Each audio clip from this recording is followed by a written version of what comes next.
I stand with Temuera Morrison. Boba Fett reveals the truth.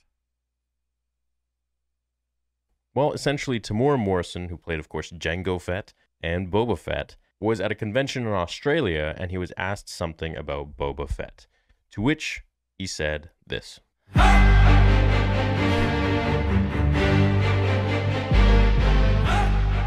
Today was another interesting day on Twitter and the internet where I learned that Temuera Morrison has come out and actually spoke his mind in regards to what happened to Boba Fett in his own show, in the Book of Boba Fett, as well as in The Mandalorian Season 3, which he was supposedly supposed to be in. Let's go ahead and read the articles that are weighing in on this and covering it right now.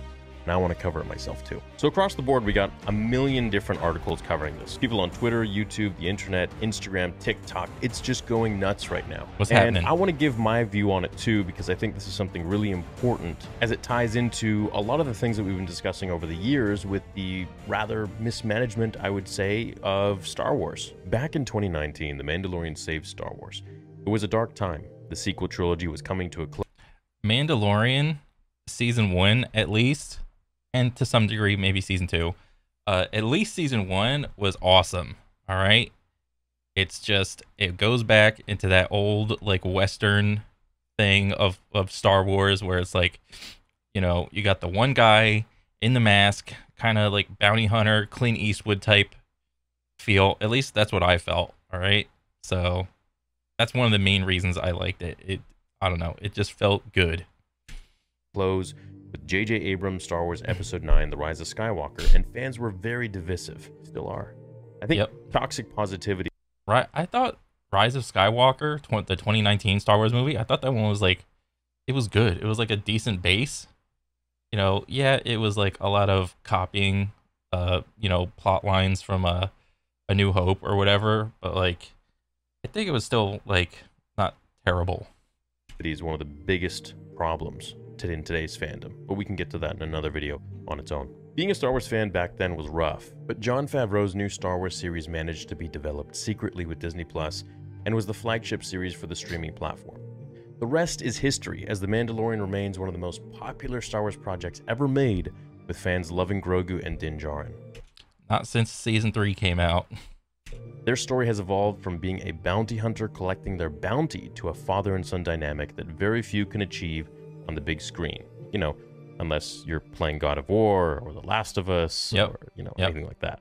Unfortunately, not everything about the Mando is amazing. For instance, the Book of Boba Fett had one major problem near the end of Season 1. Boba Fett wasn't in the show. And not to mention that, he was also sidelined the whole time by other characters. And he really wasn't showing us exactly the Boba Fett that we got to see in the original trilogy. And many might say, we barely got to see Boba. But what about the extensive amounts of legends, lore comics, books, and other media, like in the games that we got to see with Boba, drawing a very descriptive image of how badass, cold, and ruthless he was?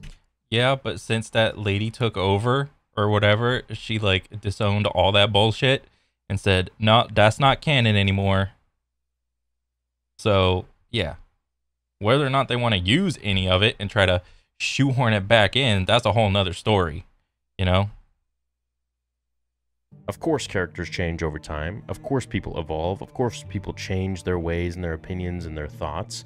But with Boba Fett, I think it would have been more interesting to have him a little more akin to the Boba that we knew than completely changing 180, much like Luke did, much like Obi-Wan did, and then having to find themselves. It's like this common theme and this formula that Disney likes to interject into George Lucas's already established characters. Yeah, Boba was a badass bounty hunter that never took his helmet off. Should have just stayed like that, all right? Which I have a problem with.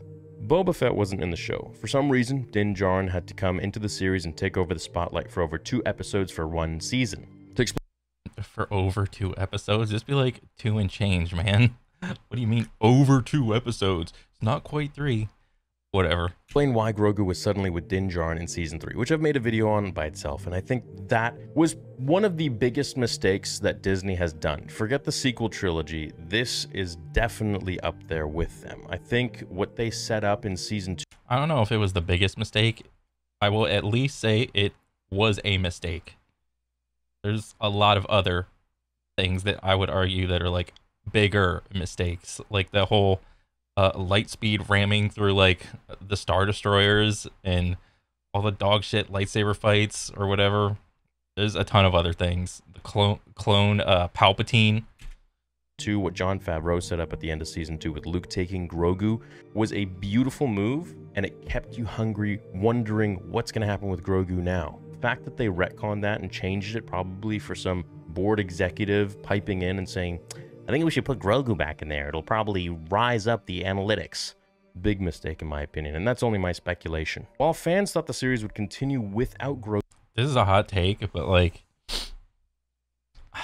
I think Grogu constantly remaining in his like child baby form, like throughout all these like series and whatnot, like just for the sake of sales or whatever and plushies, it's like, yeah, it might be fine for like toys revenue, but like story wise, it's very annoying to just see like Grogu go through so small character growth steps. All right, it's really annoying because it's just like, who's gonna babysit Grogu this time? You know, I mean, I get it, he's like really young, but to see him have like the little dude can't even talk yet, but yet he still understands like what everybody is saying.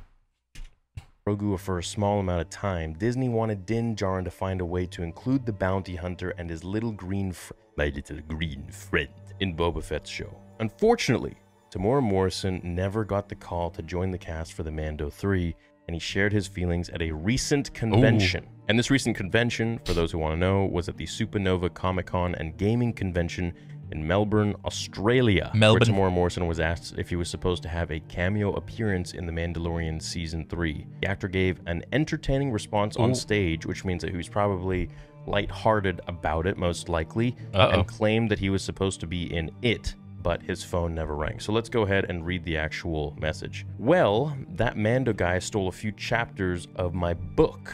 It was painful watching him turn up with some black new lethal sword, the Darksaber. And the way he turned up in my book of Boba, he just destroyed everybody. I'm sure this guy is ruining my show, but I couldn't say anything. I'm not the writer, so I have to bear it, I guess. And for me, you know... So just right there, it seems like he wasn't happy with the writing either, which is what I'm getting. There's a lot more he said. For me, first of all, he probably approached this with a smile. Of course, I wasn't there. Yeah. He probably approached this with a smile. He probably was very lighthearted about it and laughing about it. But if this is what he says on a public stage, imagine what he's saying with his true emotions, in my opinion, behind the scenes, where he doesn't really have to put on such a happy face like everything is okay. And, you know, taking care of Disney in this sense. I would imagine that he would have been very pissed off, you know, with his closest friends, being like, what the f is going on here? And that's one of the things that angers me the most, and we saw this with Mark Hamill when he was discussing the role and character of Luke Skywalker in the sequel trilogy, in The Last Jedi. And why aren't a lot of the actors not even happy about the movies, all right? You got Mark Hamilton, Luke Skywalker not happy. You got, what was it, Finn and Poe, they weren't happy with that shit. And now Temuera Morrison not happy. It's like, why is this a trend? All right, just think about it. And he did this with Rian Johnson. They had many meetings regarding how Mark fundamentally disagreed with everything that Rian was doing with his character. But at the end of the day, it's not his story. It's not his character anymore. So he just has to go along with the script that they give him because he's a paid actor. That's it. Basically, they're just fulfilling the dreams of the writers, almost like really talented puppets. And in some cases, some really aren't that talented. Ooh. Right here, Temuera Morrison agrees that Mandalorian coming into his show like that, stealing the thunder, did indeed ruin his show and take the spotlight away from him, which a lot of us have been thinking and saying. Sure, the episodes were amazing. They were awesome. I loved them. I think they were some of the best Mandalorian episodes to date. However, should they have been in the Book of Boba Fett show? I don't think so. And I think a lot of us would be a lot more kind-hearted about this and relaxed about it if Boba Fett was a lot more Boba Fetty. Yeah. So I think what he means by Boba Fetty is like maybe a little more leaning towards the adult audience in that it doesn't have to always be like sex and gore, all right? I don't necessarily want that in like my Boba Fett, but like you could have at least tackled a couple more like concepts and adult themes in this, you know? It doesn't always have to be PG-13 or whatever the ratings was for this show or whatever. It's like if you can't make an adult character interesting, it kind of seems to me like as a writer, it's like, oh, you're an adult now, or like when you do that as a writer, it's like saying once you reach adulthood, you're pretty much boring. All right, you can't go through any more character growth once you reach adulthood, and if they can't do that with the unique universe that Star Wars is in, and the unique situation that Boba Fett is in, because he's a bounty hunter. All right, last time I checked, I have no idea what it's like to really be a bounty hunter. All right. And if you can't do that, then it's like, I'm sorry, you're a bad writer.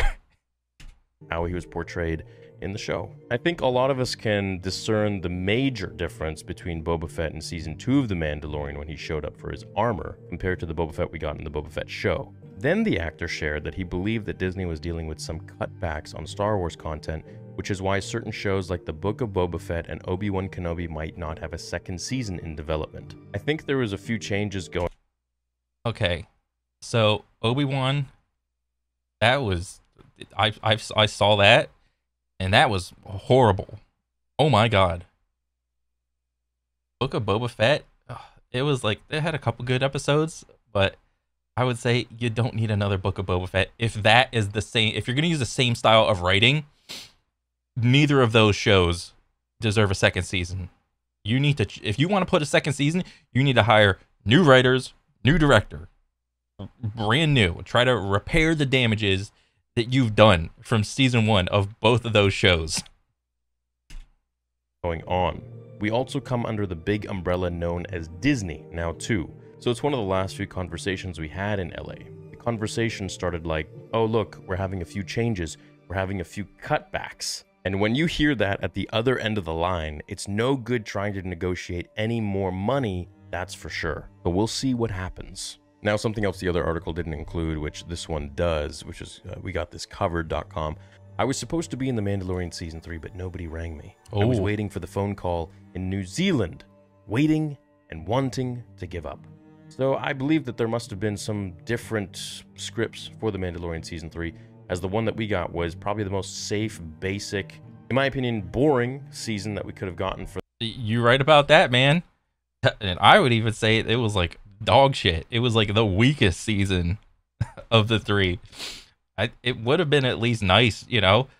Mandalorian showed up in Book of Boba Fett. How about we have Boba Fett show up at least for like maybe one episode in like Mandalorian, you know? I think that would have been pretty cool. But no. For the Mando. I mean, it's hard even to say safe because really nothing happened. And Moff Gideon coming back and trying to clone himself using the Force. I mean, why didn't Palpatine just do that? He had the Kaminoans at his disposal. It just seems like, you know, Disney is really meddling and changing a lot of the scripts and things going around with the story that Jon Favreau has. But hey, that's just my theory. I don't want to start any rumors. That is not, of course, factual. That's just what I think is going on. Too many cooks in the kitchen telling Jon how to play with his toys. And you know, so this is, I think, one of the major problems with Star Wars today under Disney's control is that it's just seeming like time and time again. And you know, let me give you a bit of a history. Big Disney has no idea what the fans of Star Wars wants. All right. I guess Jon Favreau, he had like some idea of what he wanted to do, but from what Star Wars theory is saying, he's like Jon Favreau had an idea, and Big Disney shot it down. You know, when the sequel trilogy came out, I was still extremely hopeful. I was really hopeful that this is the George Lucasfilm that I always knew and loved, the one that I wanted to work for as a little kid, and they always have Star Wars' best intentions in mind. I didn't understand until later when Daisy Ridley and John Boyega and other intellectuals came out with the actual facts and truth of behind-the-scenes stuff that us normies just watching on the other side of the screen wouldn't know, that I started to realize that maybe things aren't the way they used to be with George. And then I started to hear things from mutual friends of George Lucas. And Ooh. that's when I started to really realize, okay, I am holding out hope for something that doesn't exist. Yep. And so with this pattern of different information that we've been getting over the years, I now see that Disney really does like to put their finger into the minds and scripts of the creatives that they hire. Why is this such a trend in entertainment? All right. In video games. Video games are getting progressively like worse, at least in FPS standards. All right. Yeah, there's a couple outliers here and there, but I would imagine it's the same for a lot of other genres of video games.